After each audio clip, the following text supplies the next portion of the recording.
Mesdames et messieurs, bonjour. Si vous venez de nous prendre en marche, sachez que vous êtes sur les ondes de la 95.3 et ici, ça s'appelle tout simplement FIM FM Guinée. Donc, vous êtes dans votre magazine hebdomadaire Alinéa. Alinéa, vous le savez, c'est cette émission qui rend le droit audible mais aussi accessible à chacun d'entre vous. Ce samedi, donc, Alinéa aborde l'épineuse question de la réforme du secteur de la justice avec, bien entendu, l'aide de partenaires techniques mais aussi financiers à notre pays. Justement, nous recevons la représentante de l'une de ces institutions qui tente de faire bouger les choses dans un secteur essentiel à l'ancrage de la démocratie et l'état de droit en République de Guinée. Madame Marguerite Tewa Camara est la représentante pays de Kojinta. Bonjour madame. Bonjour Monsieur Mara. Bienvenue sur les antennes de FIM FM Guinée. Merci à vous. Alors pour l'interviewer ce matin, comme chaque samedi, j'ai mon compère avec moi, Alpha Mamadou Diallo. Il est le chroniqueur de cette émission. Alpha, bonjour. Bonjour Mohamed et bonjour à tous. Du côté technique, donc, radio, nous avons Karifa Traoré, pour une fois je ne me trompe pas, et Ibrahim Selaï à la réalisation, Mohamed Kaba. Alinéa, c'est parti. Vous nous suivez partout dans le monde sur le www.filmguinée.com ou sur nos applications mobiles ou tout simplement en radio, visio sur nos pages internet, nos pages réseaux sociaux donc @filmguinée alpha.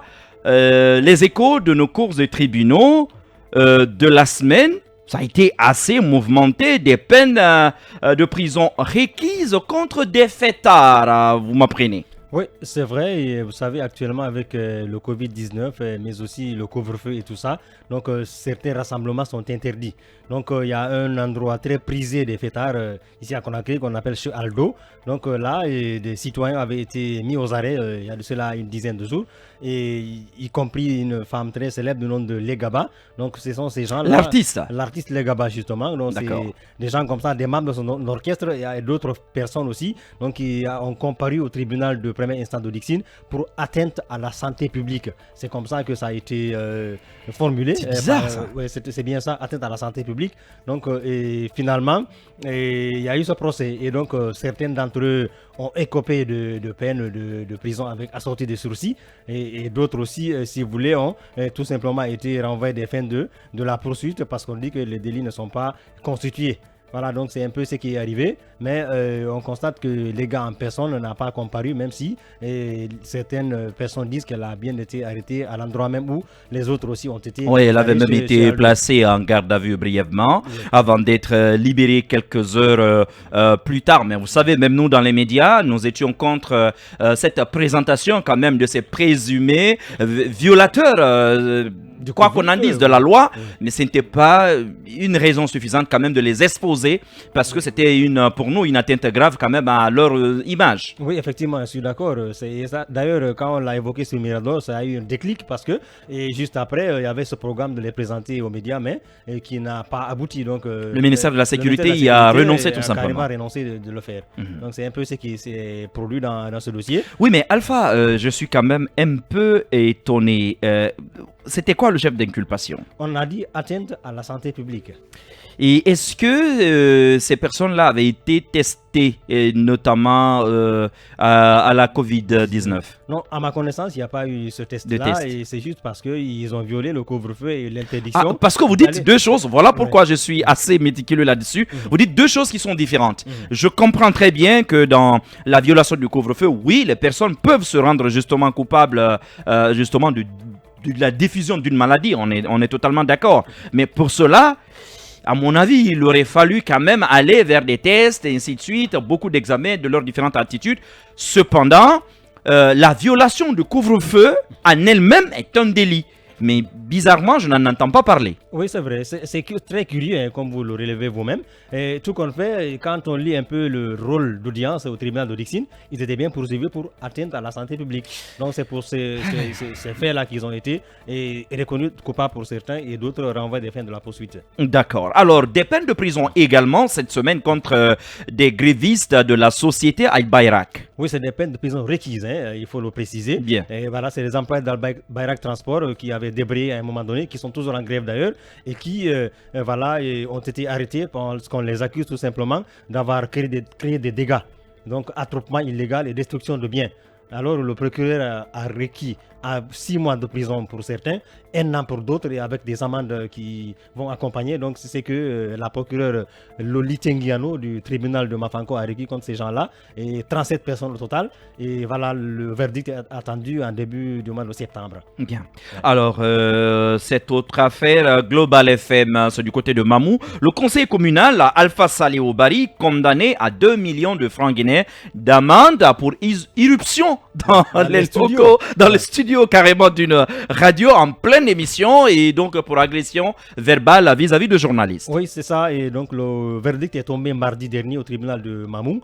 Donc Alpha Saleh Obari, comme vous l'avez dit, élu communal, a finalement été donc condamné à une peine pécuniaire, on va dire 2 millions de francs guinéens. Il était poursuivi, il faut le rappeler, pour injures, menaces et destruction de biens privés. Parce que, comme vous l'avez rappelé, il s'était introduit dans les studios de cette radio globale qui faisait une émission interactive, ou une émission dans laquelle on s'en était pris un peu à sa façon de gérer à la gestion, le cadre de vie justement. de la ville de Mamou. Ah, mais attendez, si je vois 2 millions de francs guinéens d'amende, ça veut dire qu'il n'y a pas eu de condamnation au civil, il n'y a pas eu de réparation. Donc la radio et les journalistes ne s'étaient pas constitués partie civile dans l'affaire. Ils s'étaient constitués partie civile, mais comme on l'avait dit la semaine dernière, il y avait eu un retrait de la plainte formulée par les journalistes. D'accord. Donc, la partie civile s'est désistée. Donc, d'accord. Voilà un peu ce qui s'est passé. Alors, on termine par ce dossier qu'on n'avait pas enrôlé comme le feraient les procureurs de Conakry. Mais l'affaire Koundounou, je l'imagine, a finalement un mandat d'arrêt international décerné contre cet activiste de la société civile. Ah oui, c'est vrai. La nouvelle a surpris parce que elle est signée. Le mandat en lui-même est signé depuis le 31 mai. Dernier, mais voilà, c'est seulement ces jours-ci que la presse s'en est fait l'écho. Donc, il y a un mandat qui pèse sur lui désormais, Koundounou, responsable stratégie planification du FNDC, qui est à l'étranger. Voilà, et il y a eu pas mal de supputations autour de la question. Beaucoup de ses défenseurs ont dit que carrément, il n'y a pas de chance que ça aboutisse, puisque voilà, et les gens disent que c'est pour des raisons politiques qu'il est poursuivi. Bien, Alinéa, donc la suite. Fim FM, entre le fort et le faible, c'est la liberté qui opprime et la loi qui affranchit. L'accordaire. Fim FM, Alinéa. Angle droit, des sujets juridiques détricotés.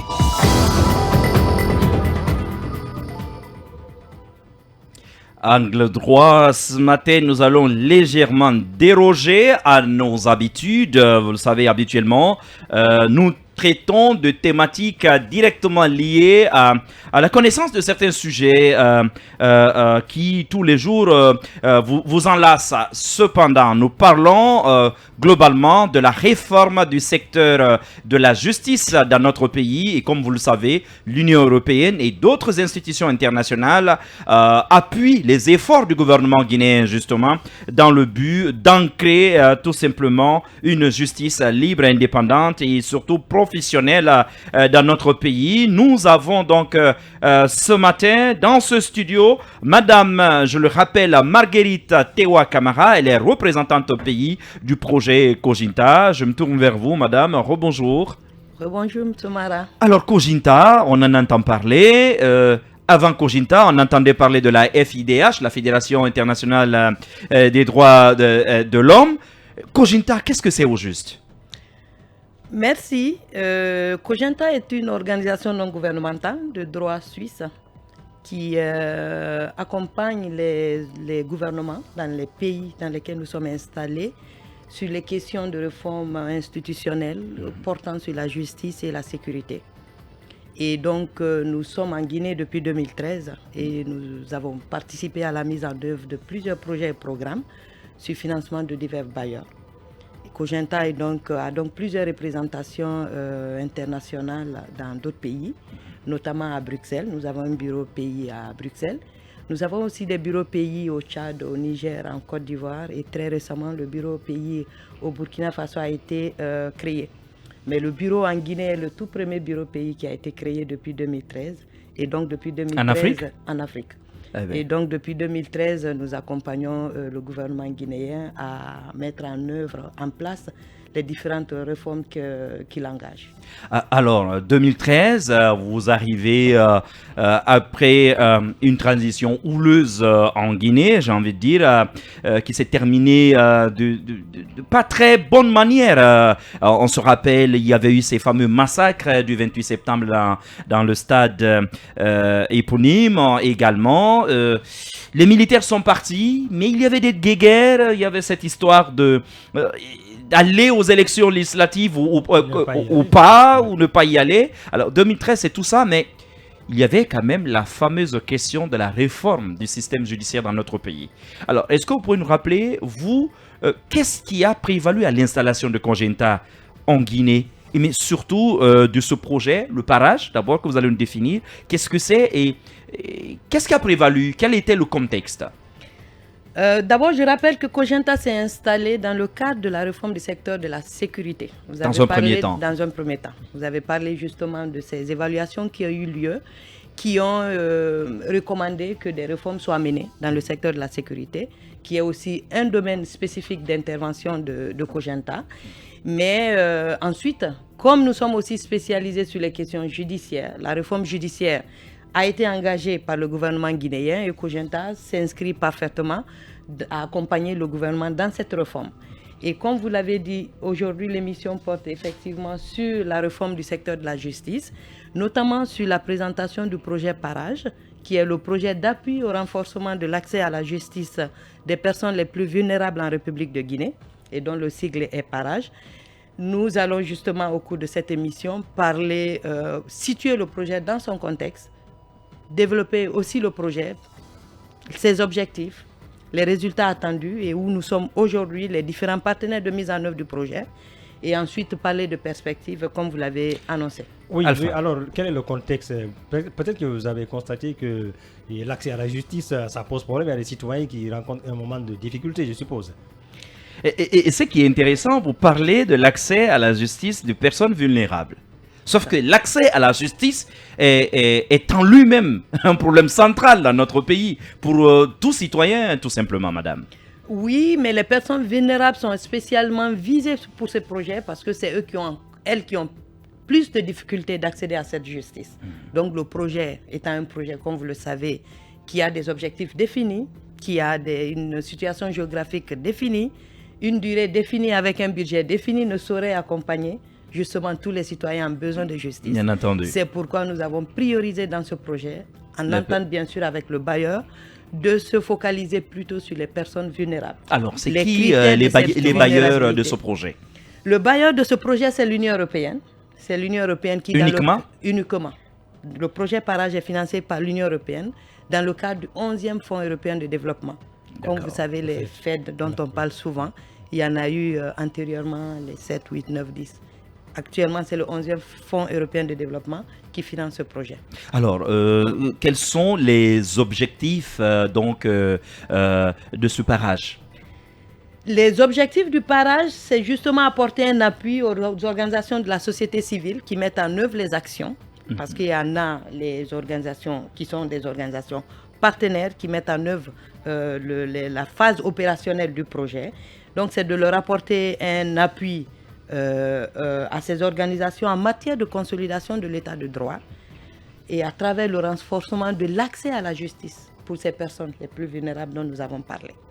Alors, j'ai envie de savoir, madame, quelles sont justement ces ONG, ces organisations de la société civile avec lesquelles vous collaborez pour la mise en œuvre justement de ce projet? J'imagine non, ce ne sont pas toutes les organisations de la société civile. Il y en a qui sont spécialisées. Justement, mais si vous permettez, M. Mara, on constitue peut-être le projet dans son contexte et ensuite on reviendra au projet lui-même. Allez-y. Pour parler de ses partenaires, de ses objectifs. Allez-y. Quel était donc, je l'ai posé tout à l'heure, quel était le contexte qui avait prévalu donc au lancement de ce projet en Guinée? C'est ça. Comme vous l'avez dit, depuis 2010, différentes réformes ont été engagées par le gouvernement guinéen, notamment la réforme du secteur de la sécurité qui ne fait pas l'objet de cette émission, mais surtout la réforme du secteur de la justice. Qui a démarré par la tenue des États généraux de la justice en 2011 en République de Guinée. Au cours de ces États généraux, il a été mis en évidence divers dysfonctionnements dans le système judiciaire en Guinée, notamment, comme exemple, le fonctionnement des institutions judiciaires, les questions de défaut de capacité ou de faiblesse de capacité du personnel dans le système, la question de la magistrature pour laquelle il fallait déterminer des statuts. Un statut spécial d'ailleurs. Un statut spécial pour la magistrature, rendre cette magistrature indépendante et autonome dans sa gestion. Donc, c'est différents dysfonctionnements qui ont été constatés. Et suite à ces constats, le gouvernement guinéen s'est engagé à mener une réforme profonde de l'institution judiciaire. Et pour cette réforme, dans le cadre de cette réforme plutôt, il y a différents textes légaux qui ont été élaborés et adoptés, d'ailleurs par l'Assemblée et par nos institutions autorisées. Mais aussi, il y a des documents stratégiques qui ont été élaborés. Parmi ces documents stratégiques, il y a une politique nationale de la justice qui a été élaborée, une politique nationale à mettre en œuvre sur une décennie, de 2014 à 2024. Suite à l'élaboration de cette politique nationale, il y a des actions prioritaires qui ont été définies.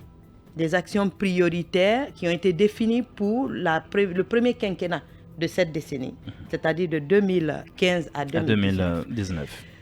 Cette politique nationale de la réforme de la justice a ressorti des axes d'intervention. Les axes d'intervention sont l'indépendance de la magistrature, on en a parlé, à travers la création ou l'adoption d'un statut spécial pour la magistrature, le renforcement des capacités institutionnelles et humaines de l'institution judiciaire, la lutte contre l'impunité, mais surtout la question de l'accès au droit et à la justice.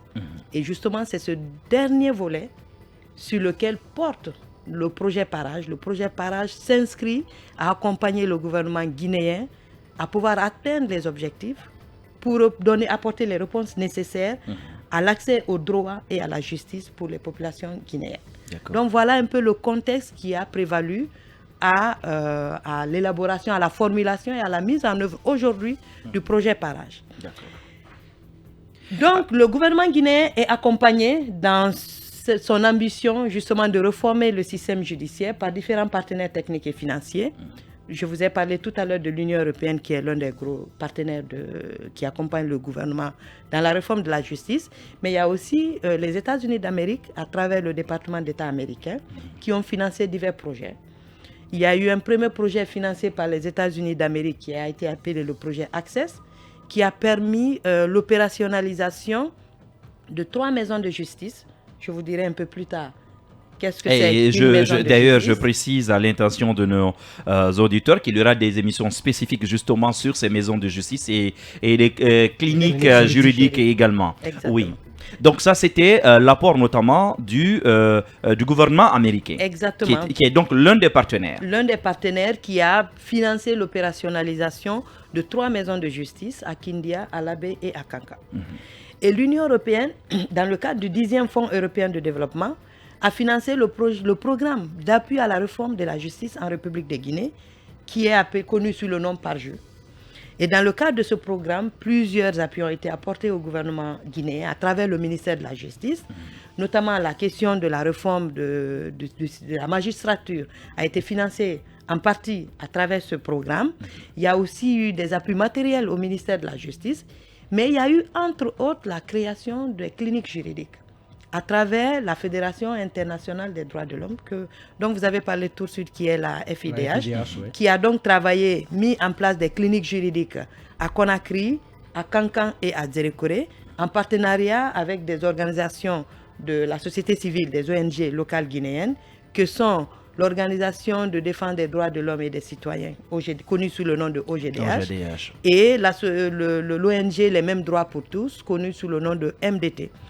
Et donc, dans cette première phase, des cliniques juridiques ont été créées. Et ces cliniques juridiques ont pour rôle l'accompagnement à Conakry, dans la région de Conakry, à Kankan, la région de Kankan, et à Dzerekore, pour la première phase du projet, qui était financée sur le 10e Fonds européen de développement. Et c'est quoi le rôle de ces cliniques juridiques?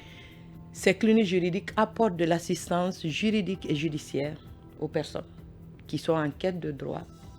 Donc les personnes, toute personne qui est en quête de droit, qui a besoin d'accompagnement, d'assistance sur les questions juridiques et judiciaires, les cliniques juridiques ont pour rôle d'apporter cet accompagnement à ces personnes. Donc, dans le cadre du 10e Fonds européen de développement et du PARJU, à travers le financement de l'Union européenne, ces cliniques, les premières cliniques juridiques en Guinée ont été mises en place. Et ensuite, toujours l'Union européenne ayant vu l'engouement ou la sollicitation des populations pour bénéficier de cette assistance juridique et judiciaire, a décidé, dans le cadre du 11e Fonds européen de développement cette fois-ci, de poursuivre les actions qui ont été menées avec la FIDH, mais cette fois-ci en confiant la coordination du projet à Kogenta. Alors donc, nous allons revenir justement sur l'apport essentiellement donc de Kogenta dans cet accompagnement, j'ai envie de dire institutionnel international, aux efforts du gouvernement dans la réforme du secteur de la justice. Mais avant, une pause s'impose pour l'information. Le droit est à l'œil dans cette rubrique. L'émission s'appelle Alinéa, ce magazine qui donne donc la voix au droit, qui le rend accessible mais aussi audible partout dans notre pays. Alors, quelques commentaires de nos auditeurs sur nos réseaux sociaux. Alors, lui, il s'appelle Mohamed Kalala. Oui, si je ne me trompe, c'est bien ça, Mohamed Kalala Gando, qui nous suit depuis le Mozambique et qui donc nous souhaite longue vie. Alors, l'ONG... Oui, l'ONG vit à vous les groupes Mirador. D'accord, c'est un donc d'accord, ce sont des encouragements pour l'ONG donc Kogenta tout simplement. Alors lui dit Aboubakar Sidiki Kamara, il dit en équipement vous êtes les meilleurs. D'accord, merci. Je crois que je ne comprenne pas trop de quoi est-ce qu'il veut parler. Alors bonjour Alinéa. Seko Kunduno a fait l'objet de discrimination de la part de militants du RPG Arc-en-Ciel avec le qualificatif chimpanzé. S'il y a la moindre justice dans ce pays, nous attendons sa réaction contre cette discrimination qui est en contradiction avec le préambule de la constitution guinéenne. Ce commentaire est de Tribun First Léo. D'accord. Alors, un autre commentaire. Alors, ça revient en matière de... Alors, le mandat d'arrêt. D'accord. Le mandat d'arrêt a remis le trophée de l'asile à Kunduno en France, à Ouleng Nopor Kaba. D'accord. Un autre commentaire. Félicitations, ma chérie. Tu as la maîtrise du sujet. Bien que l'entourage pour la mise en exécution ou pratique de cette réforme reste vaine. Alors ce message est de Gembo, sûrement quelqu'un qui vous connaît. Et Fam Banks, j'imagine Fam Bangoura, qui dit félicitations madame. Voilà, tout simplement. Bonjour, avez-vous, alors ça c'est une question, elle est de Sekou Sissé, bonjour, avez-vous dans vos programmes des aides accordées aux particuliers, lesquelles et pour quelle procédure? Madame répondra à cette question avant la fin de cette émission. C'est promis. Mimi Demongo, qui est également une fidèle de cette émission, qui dit bonjour, bon matin donc à vous. Franchement, cette dame maîtrise son sujet. Waouh, c'est vraiment édifiant. Merci à vous. Alors, Alinéa, nous continuons. FIM FM, Alinéa, angle droit, deuxième partie, le débat continue.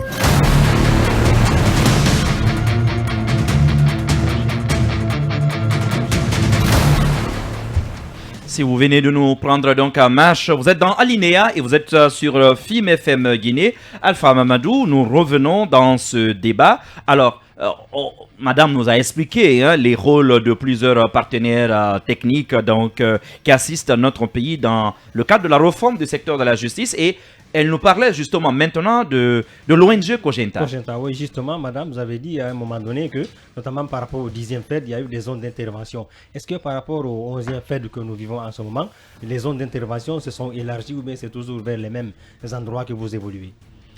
Merci beaucoup pour cette question. Je le disais à la fin de mon intervention précédente que l'action actuelle, qui est le projet Parage, est en continuité de l'action précédente qui a été mise en œuvre par la Fédération internationale des droits de l'homme, mais qui cette fois-ci prend en compte, en plus des cliniques juridiques dans les localités de Conakry, Kankan et Zérékoré, fait une extension de ces cliniques juridiques à de nouvelles localités, que sont les régions de Kindia et de Labé, mais aussi prend en compte l'assistance juridique qu'apportent les maisons de justice.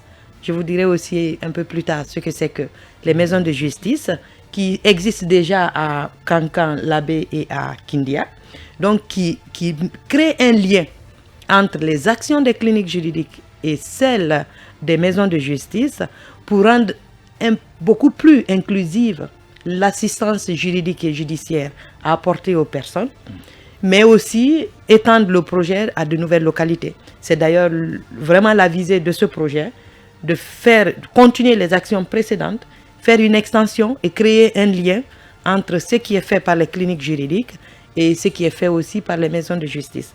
Parce qu'avant le projet Parage, les deux institutions, les deux instances de la justice de proximité œuvraient indépendamment, sans vraiment un lien entre les actions, alors que les deux instances apportent toutes de l'assistance juridique aux personnes. Donc il est très intéressant de créer un lien entre leurs actions afin qu'il y ait une complémentarité d'action entre les deux. Donc c'est une spécificité justement de ce projet Parage. Mais je puis vous parier que beaucoup de citoyens ignorent ce que c'est qu'une clinique juridique, qu'est-ce que c'est qu'une maison de justice. Madame, dites-nous exactement, présentez-les-nous et quels sont les rapports entre ces deux types d'institutions, mais surtout comment les citoyens peuvent avoir accès à ces maisons et à ces cliniques juridiques. D'accord, peut-être avant de répondre à cette question, pour éclairer un peu la lanterne de l'auditoire, c'est de définir un peu ce que c'est que l'assistance juridique et l'assistance judiciaire. Allez-y. Parce que j'ai parlé des deux types d'assistance. D'accord. En réalité, l'assistance juridique consiste à travers l'accompagnement d'un expert en droit, d'accompagner une personne pour l'éclairer sur les questions de droit.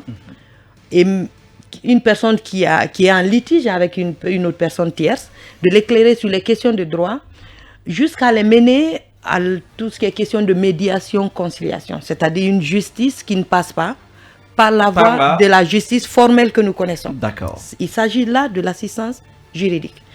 Et l'assistance judiciaire consiste à accompagner, cette fois-ci, sur la voie des procédures pénales, à accompagner une personne qui a un besoin de droit, à faire l'instruction de son dossier, à l'accompagner sur la voie de l'instruction jusqu'à l'obtention de son jugement.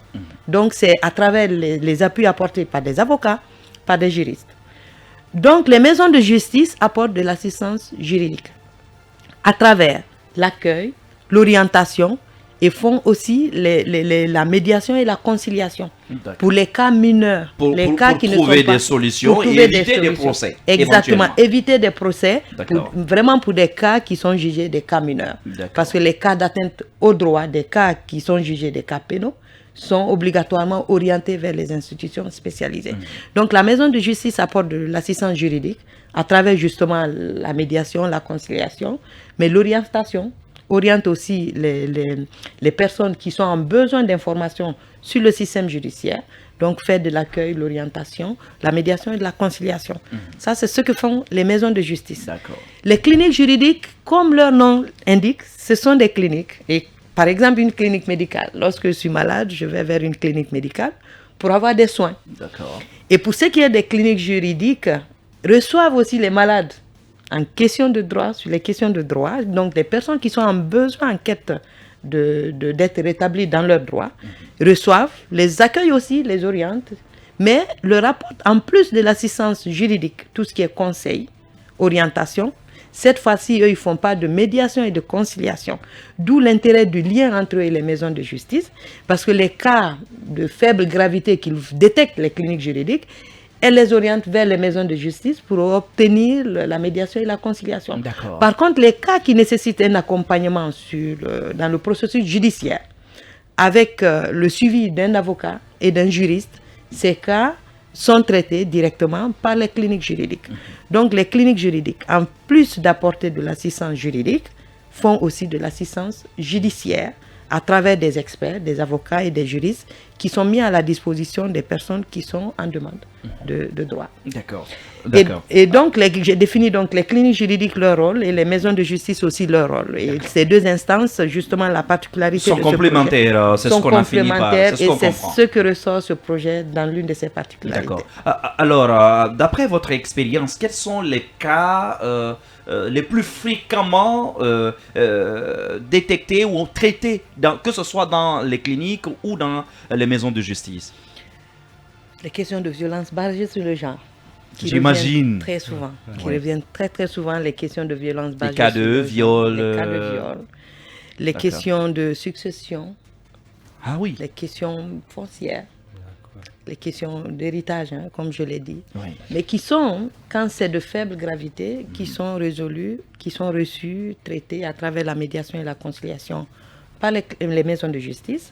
Mais quand c'est des cas plus graves, derrière lesquels il y a eu atteinte grave à des droits humains, sont orientés vers les juridictions et donc bénéficient de l'accompagnement dans ce processus judiciaire. Et peut-être pour parler un peu des personnes, quelles sont les personnes que nous considérons? Parce que vous avez bien dit personnes vulnérables. Mais qui Exactement. peut être considéré comme personne vulnérable et qui sont ceux qui ont le droit d'accès à ces maisons de justice ou à ces cliniques juridiques? Est-ce que n'importe quel citoyen, en amont, lorsqu'elle est confrontée à des problèmes juridiques ou judiciaires, qui ne sait pas trop vers qui aller, peut se rendre vers ces cliniques juridiques ou ces maisons de justice? N'importe qui peut aller vers les cliniques juridiques et les maisons de justice parce qu'au-delà de ce projet, les cliniques juridiques et les maisons de justice offrent ce service d'accès au droit à toute personne. Donc n'importe qui peut bien aller vers ces institutions. Sauf que dans le cadre de ce projet Parage, les personnes qui sont mises en priorité sont les personnes vulnérables. C'est-à-dire que l'accompagnement apporté à ces personnes, si ça doit être pris en charge par l'institution, la prise en charge sera faite à travers le projet Parage si la personne est jugée une personne vulnérable qui répond aux critères de vulnérabilité qui ont été définis dans le cadre de... Justement, quels sont les critères? On a envie de comprendre. À partir de quand une personne est éligible à cet accompagnement du projet Parage? Exactement, donc les cibles c'est les personnes indigentes, on en parle, qui sont les victimes de violations graves. En français facile, ce sont des personnes qui n'ont pas de grands moyens financiers. Exactement. Voilà. Et les détenus qui sont en détention arbitraire ou provisoire prolongée. D'accord. Il y en a beaucoup dans nos maisons d'arrêt, dans nos prisons. Absolument. Ce qui entraîne justement l'engorgement de ces maisons d'arrêt. Et l'un des objectifs justement de ce projet, c'est de désengorger les maisons d'arrêt. On a tous vu, lorsque, à l'avènement du Covid-19, que lorsque la maison centrale de Conakry, un détenu a été atteinte de Covid, ça a explosé. On sait comment les conditions sont dans nos maisons d'arrêt. Il y a une surpopulation carcérale qui dit pas son nom. Exactement. Le projet contribue à désengorger ces prisons. Donc les détenus arbitraires, les détenus en provisoire prolongé sont aussi mis en priorité. Il y a aussi les victimes de traite, les migrants en situation de vulnérabilité, les victimes de violences basées sur le genre, j'en ai parlé tout à l'heure, les mineurs qui sont victimes, donc les mineurs qui sont en conflit avec la loi, mais aussi les personnes atteintes d'handicap ou de maladies graves ou de troubles mentaux. Si ces personnes-là, la liste que je viens d'énumérer, toutes les personnes qui se retrouvent dans ces catégories sont considérées des personnes prioritaires, en tout cas à la demande, au dépôt de leur dossier auprès des cliniques juridiques. Une fois ces critères respectés, en tout cas par ces personnes, les dossiers en question sont pris en priorité pour le traitement. En général, sur le terrain, les populations, quand elles sont confrontées à ce genre de problème, se dirigent vers les ONG sans connaître leur spécialisation forcément. Est-ce que toutes les ONG, par exemple, qui reçoivent des personnes vulnérables peuvent les rediriger chez vous, ou bien vous avez simplement un certain nombre d'ONG avec lesquelles vous travaillez? Les ONG avec lesquelles nous travaillons, en tout cas qui ont en charge la partie clinique juridique, la gestion de ces cliniques juridiques, l'opérationnalisation de ces questions de ces cliniques juridiques sont l'OGDH et MDT. Donc toute autre ONG qui reçoit des cas, qui répond à ces critères-là, peut bien les orienter vers ces deux ONG pour bénéficier de l'assistance juridique et judiciaire gratuite cette fois-ci. Parce que, comme je le dis, gratuit, ce n'est pas gratuit dans la prise en charge, mais la prise en charge est faite par le projet. C'est-à-dire que les personnes victimes là, qui répondent à ces critères peuvent bénéficier de l'assistance d'un avocat gratuitement. L'avocat qui les accompagne dans tout le processus jusqu'au jugement de leur situation. Donc, l'assistance qui est apportée dans le cadre de ce projet est bien gratuite pour ces personnes vulnérables. Alors, en français facile, pour vous qui nous écoutez, cela veut dire que si vous vous retrouvez dans l'une de ces situations et vous êtes indigent, tout simplement, vous pouvez vous rabattre sur les ONG, notamment vers l'OGDH ou MDT, les mêmes droits pour tous, tout simplement, qui trouveront l'aide nécessaire avec l'appui du projet Parage pour vous accompagner. Alpha. Oui, ces ONG avec lesquelles vous travaillez, même droit pour tous, mais aussi le GDH, est-ce que ces ONG aussi quelquefois font le pas pour aller vers des gens, des citoyens qui sont dans des difficultés, et pour ne pas dire que seulement aux victimes de venir vers vous? Est-ce qu'il y a ce sens, cette réciprocité-là qui fait que les ONG vont vers des personnes qui seraient vulnérables en vue de les aider, de les appuyer? Bien sûr. À travers d'actions qui sont menées, les permanences pénales qui sont menées auprès des juridictions, ils peuvent se saisir de cas qu'ils trouvent sensibles et pour des personnes qu'ils jugent vulnérables. Mais aussi, ils mènent des visites dans les maisons de détention. J'ai parlé des prisons, les cas des détenus qui sont en détention arbitraire ou prolongée, qui n'ont aucun moyen de faire valoir leurs droits. Donc, ces cas sont détectés justement au sein des prisons et pris en charge. Et donc, les dossiers sont accompagnés. Donc, ça veut dire que ces ONG peuvent s'auto-saisir comme elles peuvent être saisies par les citoyens. Et d'ailleurs, l'un des moyens utilisés pour vulgariser leur travail, pour parler et sensibiliser sur leur travail, c'est bien cette émission-là.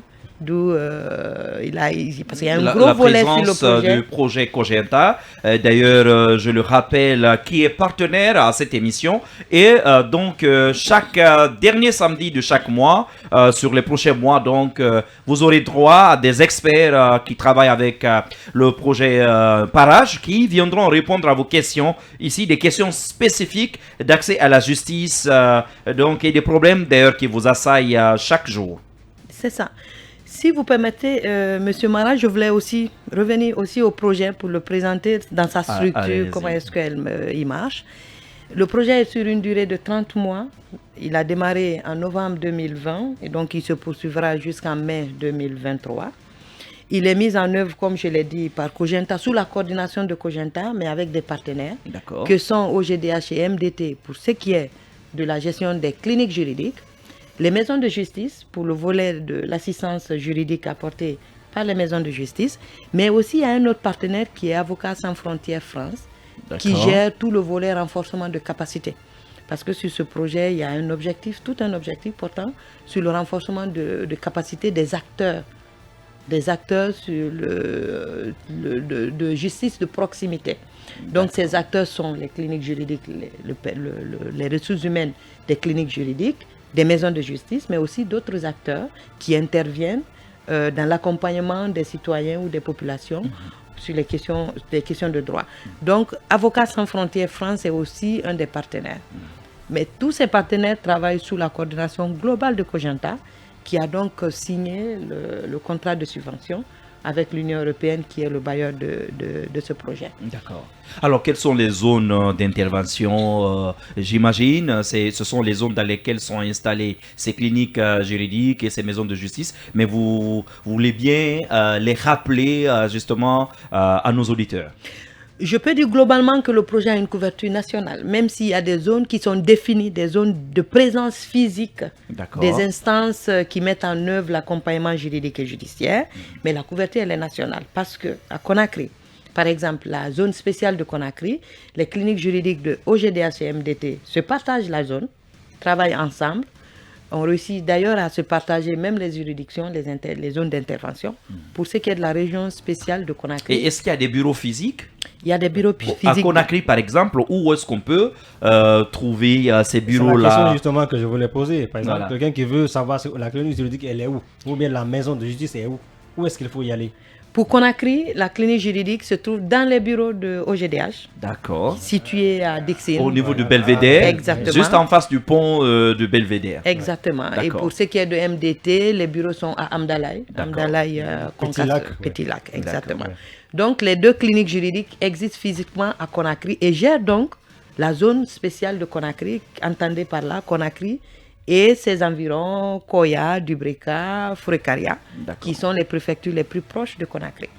Pour ce qui est de l'intérieur du pays, OGDH a comme zone d'intervention aussi Kindia et Labé, D'accord.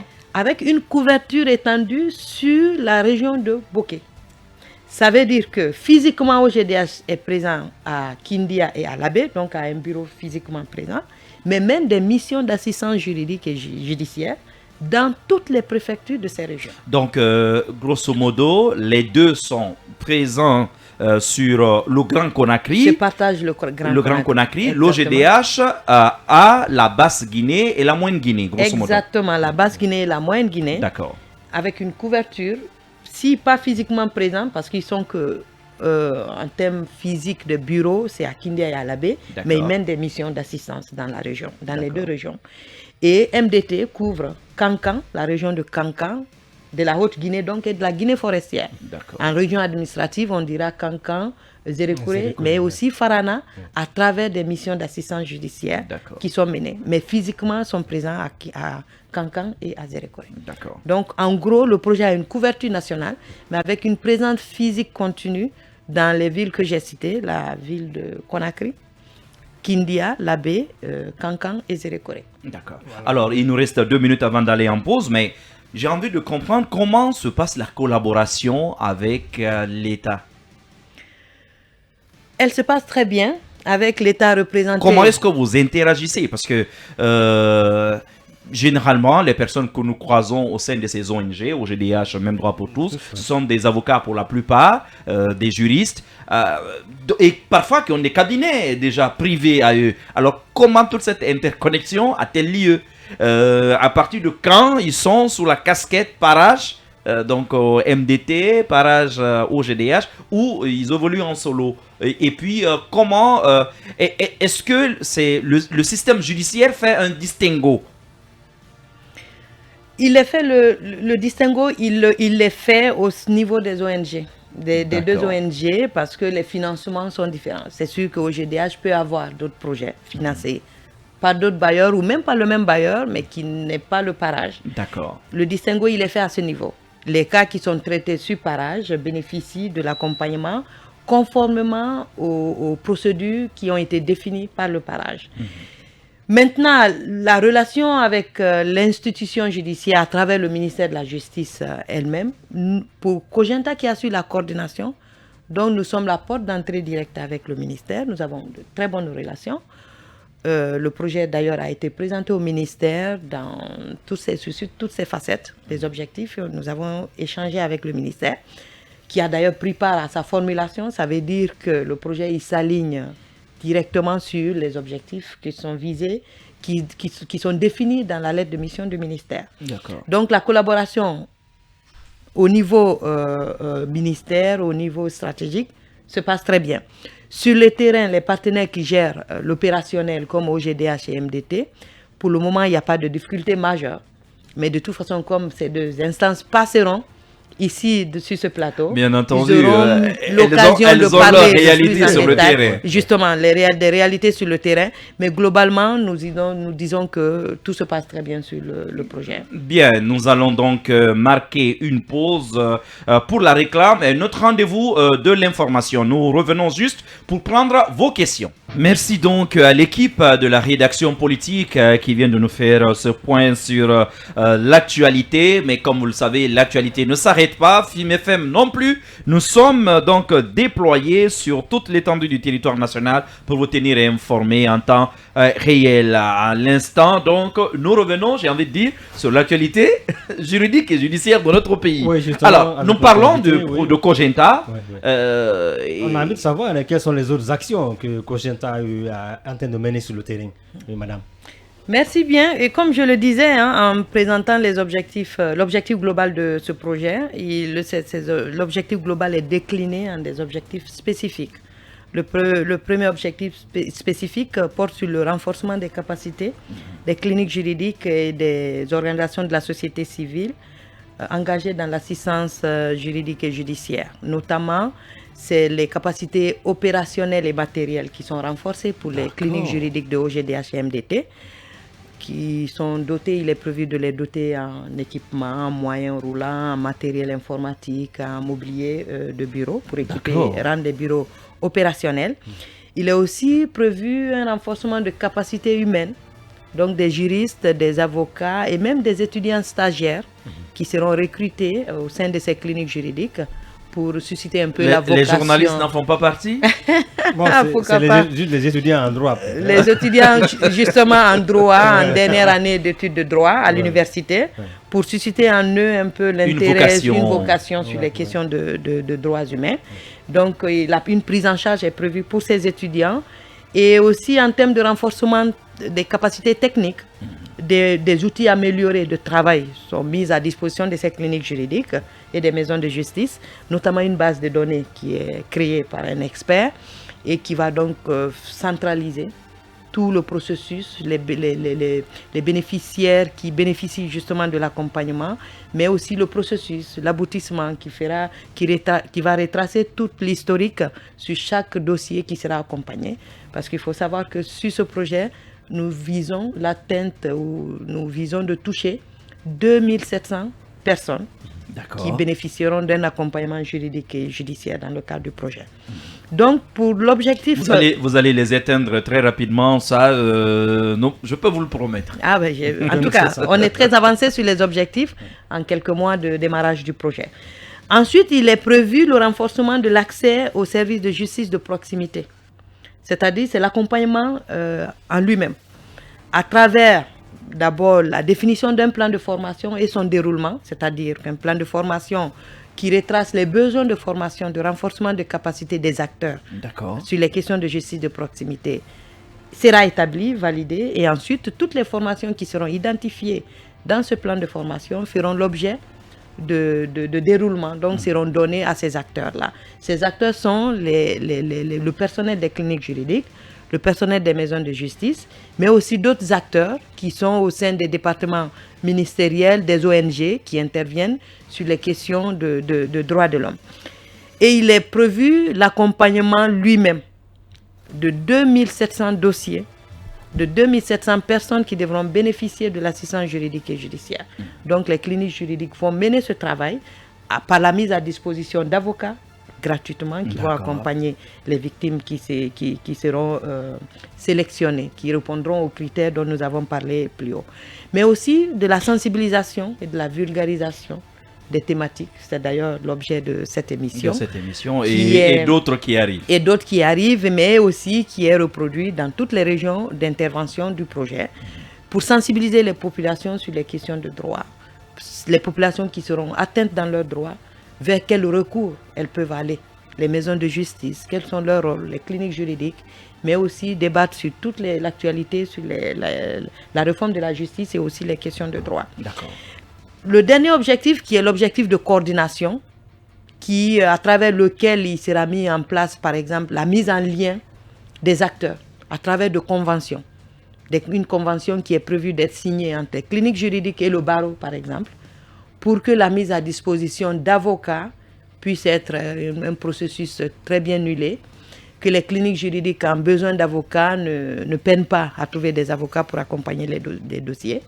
Mais aussi une convention est prévue avec les universités pour aussi huiler le système de mise à disposition d'étudiants en fin de cycle de droit qui vont bénéficier aussi. Et ces conventions, il y en a qui sont déjà signées? C'est en cours D'exécution déjà? Pas d'exécution, mais en cours d'élaboration ou de D'accord. finalisation. D'accord. Nous sommes en échange parce que la signature des conventions, il faut échanger avec toutes les parties, Et s'accorder sur les thèmes. vous avant de visez procéder. combien d'universités en moyenne? Dans chaque région d'intervention, pour le moment, nous visons Symphonia pour ce qui est de Conakry, D'accord. des universités privées aussi, comme l'UNC, et à l'intérieur, il y a l'université de l'Abbé, l'université des Érécouré et l'université de Cancan. D'accord. Donc, il est prévu d'établir des conventions avec ces universités afin de pouvoir mettre à disposition des étudiants stagiaires qui vont En droit. en droit, D'accord. en dernière année de droit, qui pourront aller acquérir de l'expérience tant auprès des cliniques juridiques que des maisons de justice. Il est aussi prévu la formation de formateurs. Donc, toutes les formations qui seront déroulées se feront à travers 20 formateurs nationaux qui seront formés par Avocats sans frontières France. Et ensuite, ces formateurs nationaux vont relayer les formations à des publics cibles qui seront identifiés. En gros, c'est ça les activités qui sont prévues sur ce projet. D'accord. Et un peu des objectifs chiffrés dont j'ai parlé. Alors, mai 2023, c'est la deadline du projet dans sa phase actuelle. Mais est-ce que déjà on peut se projeter? Quelles pourraient être les perspectives? Les perspectives sont énormes. Déjà pour nous, c'est l'atteinte de tous les objectifs du projet. Donc pouvoir accompagner 2700 personnes vulnérables à pouvoir avoir accès à leurs droits. Mais il y a une question qui est très importante, c'est la pérennisation de toutes ces assistances. Bien entendu. Parce que moi j'aime à le dire, souvent les projets sont définis dans le temps et dans l'espace, avec des moyens aussi limités. Donc ne sauraient apporter la réponse ou l'assistance à toutes les personnes qui sont en besoin. Je vous le disais tout de suite, et c'est pourquoi nous avons ciblé une certaine catégorie de personnes qui pouvaient bénéficier de l'assistance, mais il faut quand même ouvrir cette assistance-là à toute personne qui serait en besoin ou en quête de droit. Donc, il y a le fonds d'aide juridictionnelle, qui est un fonds pour lequel nous faisons un plaidoyer auprès des autorités, notamment du ministère de la Justice, pour son opérationnalisation. La mise en place de ce fonds a déjà fait l'objet d'une étude. Des documents ont été élaborés. Et maintenant, il est question de pouvoir poursuivre les étapes à venir pour que le fonds en question puisse devenir opérationnel. Parce qu'à travers ce fonds, l'État ou le gouvernement guinéen prend en main cette assistance, l'accord de cette assistance juridique et judiciaire gratuite aux personnes. Actuellement, c'est pris en main par les partenaires techniques et financiers, comme à travers un projet comme le parage. Mais à la longue, il va bien falloir que la partie nationale puisse s'approprier justement à travers ce fonds d'aide juridictionnelle. Et donc, dans le cadre de ce projet, nous faisons un plaidoyer. Et dans les perspectives, notre souhait est bien que ce fonds d'aide juridictionnelle puisse être opérationnel avant la fin de ce projet, afin que l'assistance qui est apportée aux personnes puisse continuer dans la durée. Alpha, Oui, les avocats commis d'office, je pense qu'on va pouvoir dépasser cette montagne parce qu'on l'a remarqué que dans la plupart des cas, ça ne fonctionne pas. Hein. Ouais. Et à mon avis, c'est une mesure assez palliative. Oui, ça vient un peu nommé pour faire face à cette situation. J'aimerais savoir, madame, si vous êtes satisfait de l'évolution des choses jusque-là. Alors, il y a justement un auditeur qui pose la même question que toi. Il s'appelle Mamadou Sarafou Diallo. Il dit bonjour Mara et bonjour à votre invité. Ma question est la suivante. Quel est votre constat depuis le début et surtout quelle est l'acceptabilité des citoyens vis-à-vis de ce projet dans un pays où le grand problème s'appelle justice et il nous écrit depuis l'Allemagne. Justement, comment ce projet, ces cliniques juridiques, ces maisons de justice sont accueillis par les populations?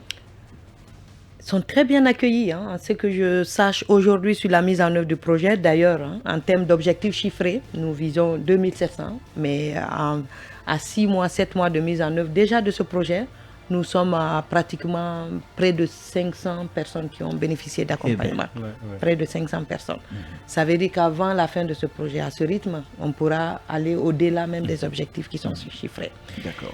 Maintenant, Des difficultés, on en rencontre. On ne va pas dire que ce projet est sans difficulté, mais la réalité des projets, c'est aussi qu'on rencontre des difficultés, mais on puisse répondre, on puisse s'adapter, on puisse apporter des réponses.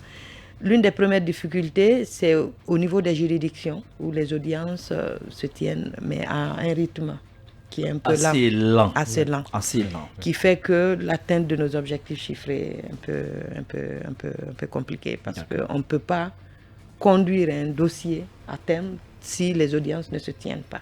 Et sur cette question, on n'a pas assez de contrôle. Mais nous, Cogenta, dans notre rôle de coordination, on fait un plaidoyer.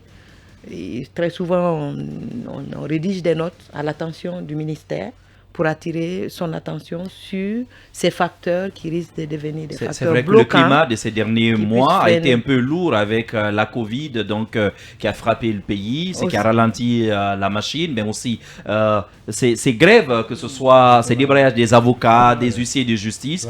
Maintenant, les vacances judiciaires et tout ceci, forcément, retardent les procédures. Exactement. Donc, il y a tous ces facteurs qui sont des difficultés que nous rencontrons, mais auxquelles nous nous adaptons, et qui ne nous ont pas empêchés d'ailleurs d'atteindre un certain objectif chiffré à ce stade du projet. Mais on est encore là jusqu'à mai 2023.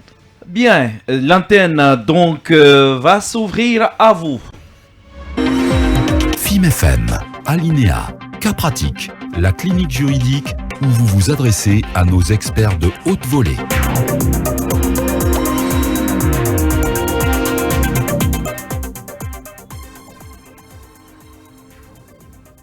Alinéa cas pratique, vous êtes sur les antennes de FIM FM Guinée, donc vous êtes à l'écoute de ce magazine qui rend le droit audible, mais aussi accessible à chacun d'entre vous. Un premier auditeur. Malheureusement, nous l'avons perdu. Dès l'instant, vous pouvez nous appeler sur le 81 85. Je répète, 81 85 si vous êtes en Guinée, ou si vous êtes à l'international, vous composez le plus 224 suivi du 81 85. Un auditeur en ligne, bonjour. Oui, bonjour M. Mara. Oui, vous répondez à quel nom et vous nous appelez d'où? C'est Diallo Bella de Poloma. Monsieur Diallo, nous vous écoutons. Ok, moi j'ai deux questions à poser. Allez-y. Par rapport au cas de votre invité là. Oui, nous vous écoutons, monsieur Diallo. Moi, je demande s'il y a un locaux à Conakry. Deuxième question, le cas de affaire vulnérable. Affaire? Est-ce que c'est eux qui saisissent le cas ou bien c'est la victime qui va saisir le... Si vous avez compris. Vous avez compris, madame, ces questions? D'accord. Donc, gardez votre confort d'écoute. Oui, madame Camara. Oui, si je voulais juste résumer, il demandait est-ce qu'il y a des bureaux physiquement présents à Conakry. Donc, c'est de donner l'adresse de ces deux organisations qui sont OGDH et MDT.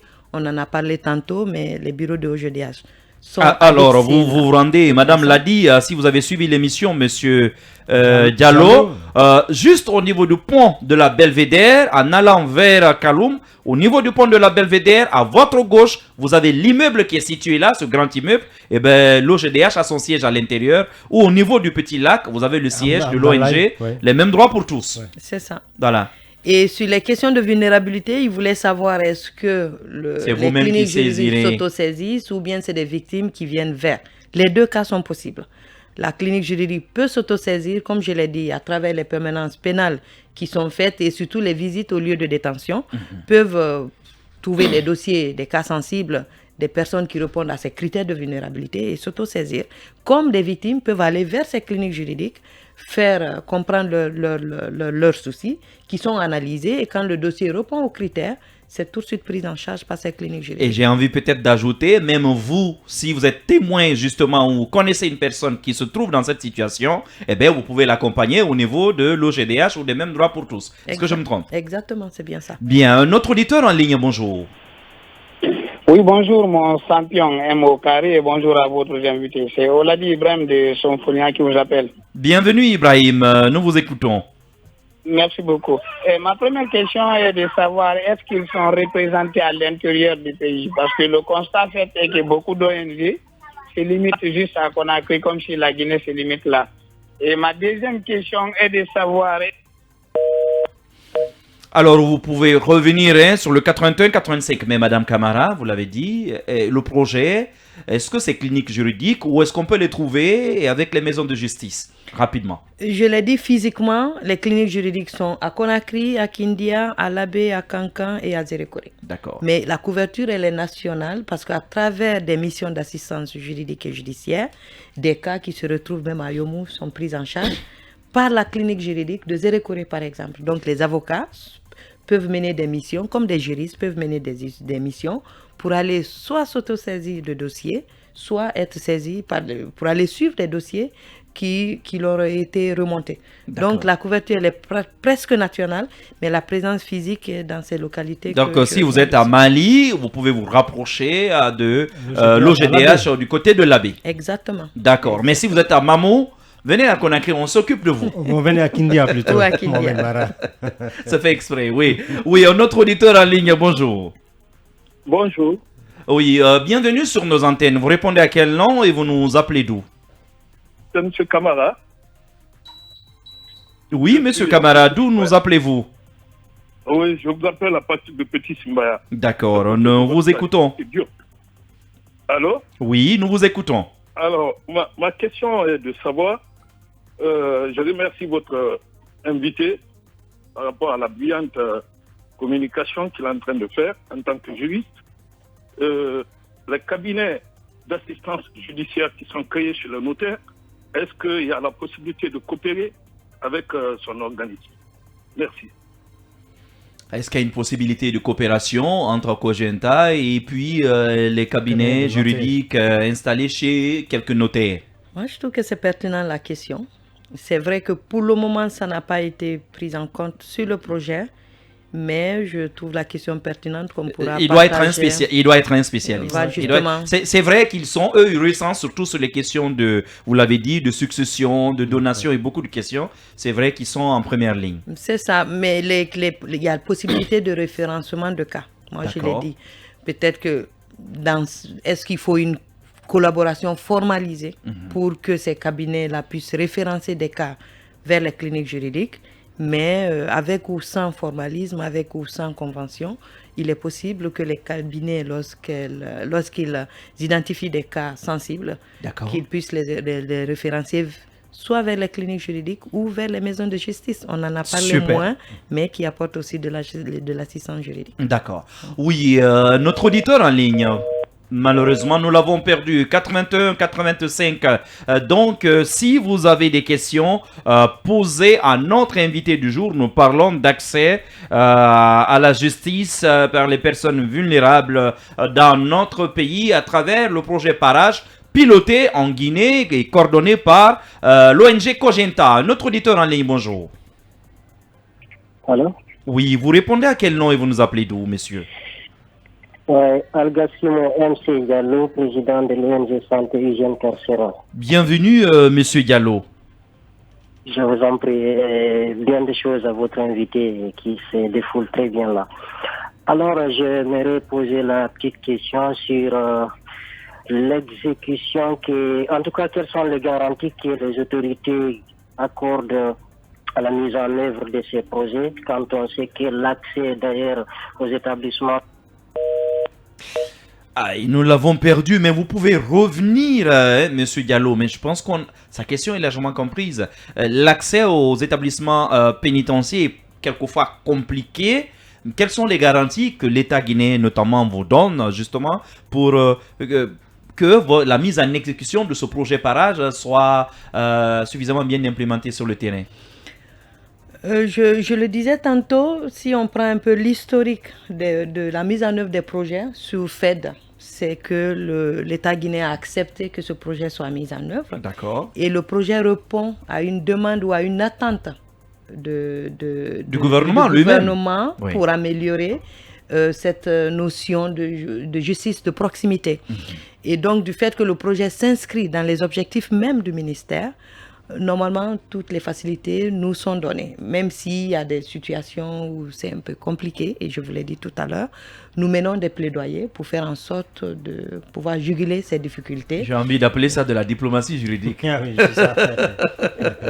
D'accord. Donc, nous, dans nos activités, nous faisons le plaidoyer pour faire en sorte que tout soit mis à notre disposition, à la disposition des équipes, afin de pouvoir aller vers les objectifs qui sont visés. D'accord. Notre auditeur en ligne, les Diallo là, franchement, si vous n'avez pas de crédit, n'appelez pas. Oui, un autre auditeur en ligne, bonjour.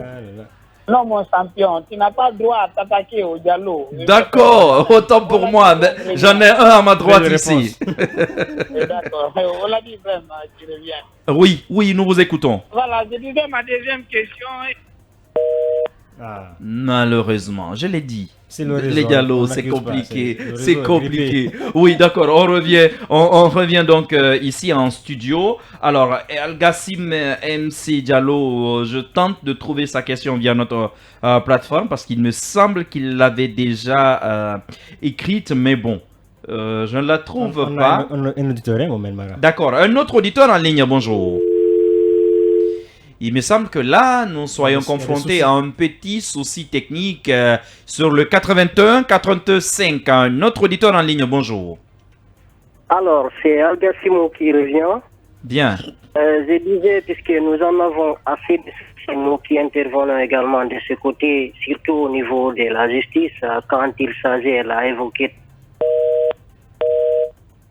Décidément. Décidément, je pense qu'il y a un petit souci. Karifa Traoré, je pourrais me tromper, hein, encore une fois, sur le patronyme, si tu ne fais pas attention de ce côté. En tout cas, on a un gros souci de ce côté. Alors, madame, de toutes les manières, nous sommes à la fin de cette émission. Est-ce que vous avez envie de faire passer un message, que ce soit en direction de vos partenaires, de l'État guinéen, mais aussi des ONG qui vous accompagnent dans la mise en œuvre de ce projet? Oui, le message, c'est de remercier déjà les partenaires qui se battent sur le terrain malgré quelques difficultés rencontrées à pouvoir faire en sorte que les objectifs visés puissent être atteints. Donc, nous les remercions pour cela. Nous, Cogenta, en tant que coordonnateur de ce projet, nous remercions aussi le gouvernement guinéen pour toutes les facilités qui sont accordées. Et surtout, nous remercions le bailleur, qui est l'Union européenne, qui est très consciente des questions de réforme de la justice en Guinée et qui met les moyens pour accompagner le gouvernement dans ce secteur. Donc, nous restons à la disposition de tous. Comme je l'ai dit tantôt, tant à travers nos partenaires de mise en œuvre que sont OGDH et MDT, mais nous, en tant qu'institution aussi, nous sommes à la disposition de tous. Et nous sommes engagés à continuer à poursuivre ce projet, à l'atteinte des objectifs de ce projet. Pourquoi pas avoir d'autres financements pour venir Justement, relever je suis étonné. d'autres défis. Moi, j'ai un Diallo dans ce studio, mais à aucun moment il n'a demandé le montant, le budget alloué justement au projet Parage sur ces 30 mois. Oui, le budget, il est de 1 750 000 € pour cet accompagnement et toutes les activités qui entourent le Franchement, félicitations avec 1 million, moins de 2 millions d'euros, avec tous ces objectifs à accomplir, sincèrement, félicitations. Merci donc à vous, Madame Marguerite Tewa Camara. Je rappelle, vous êtes représentante, résident en Guinée de l'ONG Cogenta. C'est bien ça. C'était un plaisir de vous avoir dans ce studio. Merci à toi, Alpha Mamadou Diallo. Merci, Mohamed. Merci à Karifa Traoré et à Ibrahim Silla, côté technique. Excellent week-end à vous. Mais en attendant, restez sur les antennes de FIM FM Guinée.